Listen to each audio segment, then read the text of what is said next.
YouTube, Derek here with another awesome Wind Whirler video. We're doing another unboxing today. We got the astonishing Ant-Man. Yeah, this is great. I was a little conflicted on this figure when it was first released because I quite liked the older Ant-Man that they had just released previously before this one. Of course, the helmet wasn't quite so 60s accurate, which it was okay because in my mind I kind of always pictured him as the Scott Lang version of Ant-Man in my collection, because I did have that Yellow Jacket figure for some time, but I ended up selling it, and then this one was announced, and I mean, this is a pretty good body mold. I actually think this probably suits him a lot better than the Spider-Man one did, even though it did look okay. But no, I ended up just biting the bullet because I got the Black Widow, the new Hawkeye, and it just seemed like this was kind of that final little piece of the puzzle. And I do really think that this is a way better looking helmet. I just like how, yeah, they did a really good job at capturing it. So let's pull them out of the package here. I'm not going to waste much of your time here today with my never-ending monologues on everything and anything, but we're just going to pop them open. There's not much to the boxes. Obviously, they don't have the little readouts anymore that they used to have, which I don't know what happened there. They just cut the guy who would write those. I don't know why. But we're going to get him out of here. Hopefully, there's no defects or anything. We don't get to see his actual face. Oh, but I guess we do here now. Okay, yeah, he's looking all right. Don't see anything bad going on there. That's pretty good. Sweet. Okay, well, get right to this painful part here. Since they got rid of the plastic shell, it's a lot less painful. And let's toss that aside. Here are the extra hands. We'll put those aside for now. And we'll just go right into popping this one out. Oh, he's in some kind of cardboard shell in there. Oh no, look at his legs, man. What did they do? The hell? Was this thing supposed to keep his legs straight? Because it did a terrible job. What the hell? Oh no, his leg. My legs. Oh, my legs. So this is kind of funky, I guess. That was an unintended feature, I guess, of this figure. The messed up legs. This one's actually not too bad. It's this one that looks a little bit, a little messed up. But, the hot water trick is the way to go for that. Definitely fix it instantly. Or, if you're a pro articulator, such as myself, then you just kind of bend things a little bit funky to get him to look like he's standing up somewhat straight. To some extent, sometimes these weird, funky, bendy legs right out of the package can actually give you some interesting poses. I won't deny that, but I would prefer to be... And it's funny because they went through the trouble of like putting in this thing and it still came out warped and messed up. So, yeah, it is what it is. First impressions, though, I mean, I love how vibrant this red is. I don't know how much it's picking up here on camera, but I mean, I really think that this red is spot on, and I love the shiny kind of black that they went with for, I guess, this section of him. I don't know what to call this. Just the design on his suit. Oh man, he's just super fun to pose already. I mean, the thing is like he's on a really well liked and really great body mold too. I mean, this isn't the first time, and it won't be the last time we get another character on this. I think it was the original Sunfire body mold, if I'm not mistaken. But geez, there's something about this that seems like these shoulder bits can bend out even more than normal. I don't know, but that looks pretty cool. And the helmet is, I mean, it's perfect sizing for the head and everything. I gotta say, like, they got the scaling down, pretty well with these guys. And I mean, I guess one of the new things for me, and maybe for this figure in particular, is this open hand. I don't think I've really seen that before, so that is kind of nice, and it's kind of cool. A little gentle, sort of, relaxed hand. We don't really get that too often. I think for Hank Pym here, it's a good fit, and yeah, you can see him maybe messing around with the helmet. Yeah, let's. I mean, he doesn't come with much accessories, but we'll do some little hand swapping here, and I'll cut right back. Okay, so I got just that other, relaxed open hand on, and it fits nicely here actually for gripping the helmet. So that's really cool. I like how that it almost seems like it's made for that. Unfortunately, with this Ant-Man figure, and this is my biggest gripe, and it's funny. My biggest gripe with this figure is that there's just I want more from it, more stuff. That's kind of funny. But really, I just want to have the unmasked head sculpt, with the helmet off. Like, it would have been great to get that Hank Pym head. They just released that in that West Avengers pack, so they kind of had it, at least floating around the shop there. So it would have been cool to get that boxed in with this. Obviously, it would have been sick too to have a new Scott Lang, like a comic Scott Lang with the red hair. That would have been great if they just put in both those little unmasked head sculpts. Maybe we get just a version of this helmet without the inserted head in it, that kind of thing. Would have been cool, I'll be honest, but the chances are they're holding off and probably going to release something later down the line. Maybe I bet we'll get this exact same Ant-Man packed into a retro card with I want to say, maybe then we'll get some head sculpts, but I would friggin' give it the miniature versions. They released a couple different miniature HeroClix scale versions. I only have the Ant-Man currently. I've been on the hunt for the a Wasp miniature where she is wearing her black and gold sick iconic costume from the early 2000s there. Really like that costume, but yeah, and I know that they have those out there, but I just haven't been able to come across it. But yeah, for this particular one, they did just nail everything else about this particular figure. That's it. Is my only gripe is that there isn't more to it. That's the one thing. But I think this figure itself is fantastic. Having it in hand too. To compare with the older one. Let me just look that up quick. Ha-ha! Found it. So yeah, he was kind of in the trade-in bin, and so I can pop him next to him right there. But see, this one is still pretty cool, and I actually still dig this mold. I kind of wish I had another figure with this particular one outside of the spare Spider-Man I have. And I really didn't mind it. He's got the trunks as well, opposed to the Speedo there. For the most part, these are still both top tier Ant-Man figures. It's just there's something about this new one that just, it could be the new body type. Just seeming a little more realistic. This one is kind of I don't know. There's something about it that just seems a little too skinny, scrawny. This actually feels more like a real human shape right here. But of course, yeah, people come in all shapes and sizes. So who am I to say what is and shouldn't be, or what is? And anyways, but I think just having these two together, I still would prefer this classic looking 1960s helmet sort of thing. It looks a lot better, with the sharp pointed little antennae. It just looks cool. This is a little compact too, and for some, the face too is a little bit more flat. The coloring's flat here. They have a little bit of paint detail on his mouth too, which actually just kind of noticing that now. The eyes nice and blue. This one just plain. Looks more mannequin-like. This just goes to show that their face sculpting has really improved in the last couple of years. It just looks cool. A curious Hank Ant-Man. But in any case, we'll just cut back here. I'm going to switch out the hands again. Definitely getting the old Jack Kirby vibes from this as well.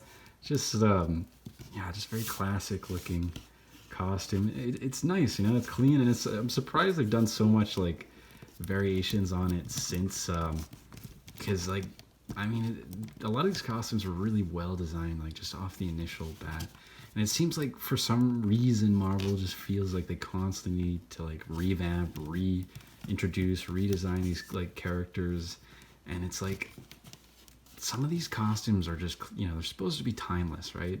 I definitely feel like this Ant-Man costume kind of falls into that category.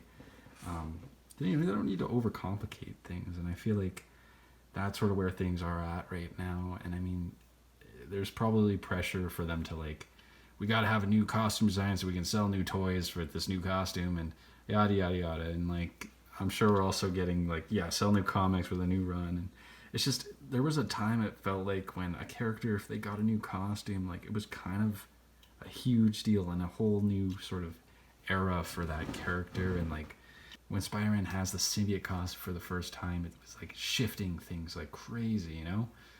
But then, I mean, I know there's been characters like Wasp, for example, who's always been like kind of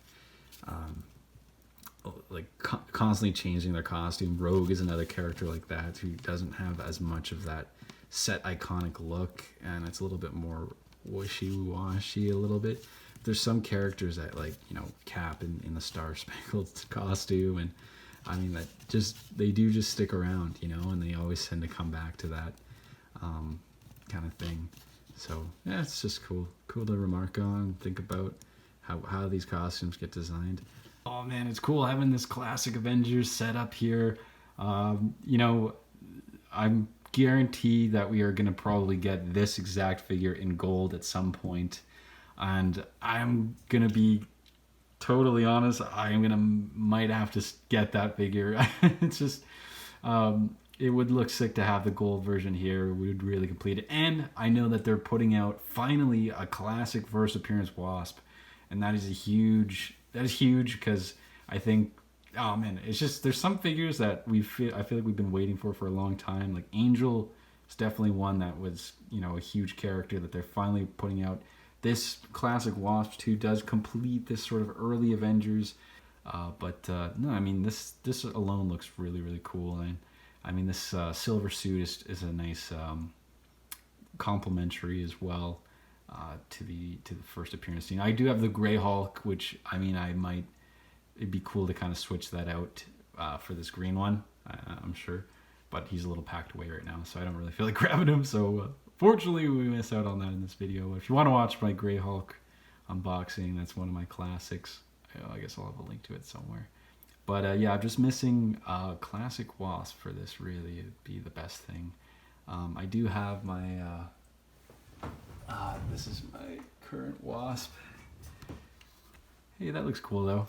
You know, we got the classic setup here. One thing I really loved, and I've been kind of rewatching Avengers Earth's Mightiest Heroes, and I love how accurate it follows, like kind of their initial meeting. Like, it's just, they kind of paint it with a different brush. They add a few other elements in it, but they definitely have adapted it really well. And seeing these 5 as kind of your first Avengers meet up, so iconic. And then it's funny to think about how back in the day when like they were building these characters, they had all these books for these different superheroes they had created, and then they realized that like superhero teams are becoming a big thing. And so they just grabbed a couple of their popular characters and were like, now they're going to be in one story. So the idea that these characters started out as separate entities and then joined up into a team based on not the initial plan was just like, I don't know. It's just, I think that's why it's so good today, and why we, you know, seeing those movies come out early, you know, when they first started, like the first Iron Man and Hulk and all those ones, like, it was a big deal, and I think they were testing the water, so they had to be standalone films to start off. And then it seems like later on they kind of just, I guess they got caught up in their own continuity and got lazy, and you know the rest of the story. And here's my one miniature that I have here for Ant-Man. Yeah, I mean, he's been a good stand-in for some time, since I haven't been really, since I had him on the ice, and I kind of have to banish like the figures that I'm wanting to trade into like a bag somewhere. You know, at least I continue my attachment to them. So I have to do that. So I didn't really have an Ant-Man except for this little guy, which I always prop up on people's shoulders or, you know, whatnot in the scenes on my shelves here. But yeah, he's a great little guy. I kind of forget where he came from. I think it might have been that Wasp figure, because I had the blue Wasp not too long ago, but didn't really like that costume. I appreciated it was a classic look. Had a good head sculpt, but yeah, I ended up trading that one in when I got a hold of that more modern costume that she sports. Yeah, I mean, with this, obviously, I would love to have that Marvel Universe figure where they were the 3 3/4 inch. I've seen that around for like kind of pricey, but I wouldn't mind picking that up to kind of complete this sort of size changing morph, because how I mean, they always show it. I mean, it's on the box here, just how they do it in the comics, where it's just like smaller, larger versions of him. Coming out, and that's how they always depict it. So getting a couple of those would be cool. I know people are pretty stoked for that Giant Man figure that just was approved by the HasLab team. Looks friggin' amazing, it does. However, I didn't really back it. I didn't buy into it, just because it is such a massive figure, and I actually would prefer a figure about half his scale for my Giant Man, which I think the classic one came out in the old Toy Biz days, kind of falls more in that sizing rank. So, I mean, if I did have a chance, I would see if I could pick up that one after these ones are released. Maybe they'll go down a little bit in price, but I mean, only time will tell, I guess, for that. Whoa! Hello?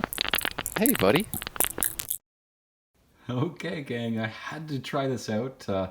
Just opened up this Inferno figure from the War for Cybertron Transformers Kingdom line.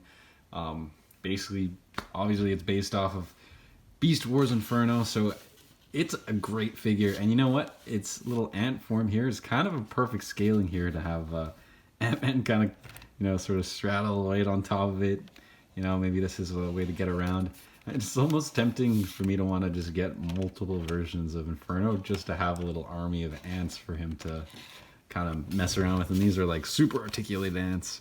It's really cool. I know they've actually already released this particular character in a few different colors already. Maybe one new one, I think, in a box set. But I mean, it'd be cool to just get a bunch of red fire ants, and this is obviously great. I mean, we usually see them flying around on one of those flying ants, so I don't have that. I know there was at some point released an ant that you could, it was like a special box set, whatever. I mean, this is really cool. I think this works out, and it's nice to see some synergy between toy lines here. Like this actually works out pretty well. And I could, even see myself using this in a stop motion at some point.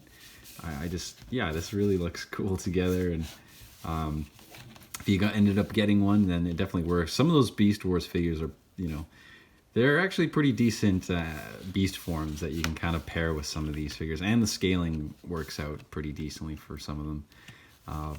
So yeah, this is definitely an idea, a shelf display idea or something. If you guys want to try it out, you end up getting both of these figures. Alright, and I don't think this unboxing would be complete without including a couple Ultron figures here. So, managed to, gather myself 3 of this first release of this Ultron. I know there's a newer one out, sort of a more darker, kind of gunmetal-y gray, new head sculpt. But for me, this is like the definitive Ultron. I love the bright, shiny silver. The head sculpt is just the classic looking one. Like, for me, this is ultimate Ultron here. I'm stoked to have 3 of them. I'm just so fortunate. I'm lucky. But I worked hard, for my money and put it towards something that, I do enjoy. So, you can too. Just get a job. No, just kidding. But, no, I mean, there's obviously lots to say about Ultron and Ant-Man. Of course, Tony Stark now has sort of taken on the burden of creating Ultron in the newer Marvel MCU movies.